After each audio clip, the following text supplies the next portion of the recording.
Just call out my name, and you know wherever I am, I'll come running. Hi, and welcome back to Kindred Groups, an experiment in community from St. Andrew's Presbyterian Church. I'm the Reverend A.J. Ochart, he, him.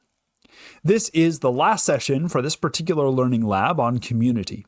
We have focused on what community looks like, on serving one another, listening to understand, forgiving one another, and being reconciled to one another. Today, we consider how we welcome others into our community. To be honest, I've always been a little bit weird. Queer before I knew that it had anything to do with my orientation. So I'm familiar with what it feels like to be on the outside. However, in the last several years, I've come to understand the privilege that I experience as a white, at least white passing man. Unfortunately, it took the senseless deaths of people like Trayvon Martin, Ahmaud Arbery, Breonna Taylor, and George Floyd for me to recognize how different my life is from theirs. That we cannot truly say that all lives matter if Black lives and Asian lives and queer lives and trans lives and poor lives and all sorts of other lives don't actually matter.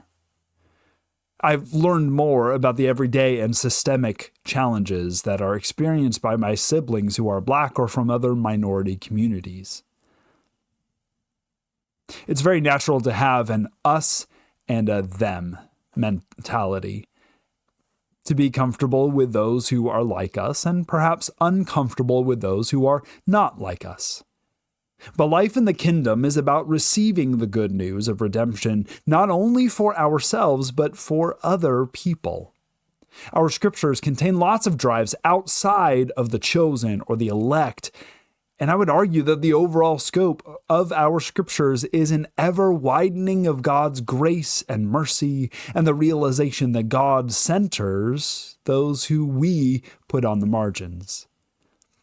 This week you will read several scriptures about this. You will hear the call of Abram and who is ultimately blessed through him. You will read Paul's reflection on this call to the church in Galatia and who he thinks the true children of Abraham are. You will read Jesus' great commission into all the world and see it lived out in the book of Acts. Finally, you will read John's vision of the great multitude of those who are redeemed by God in the book of Revelation. Notice who's there. Your lab experiment will ask you to put yourself in the shoes of a minority population and explore what they might be looking for if they were to attend St. Andrew's.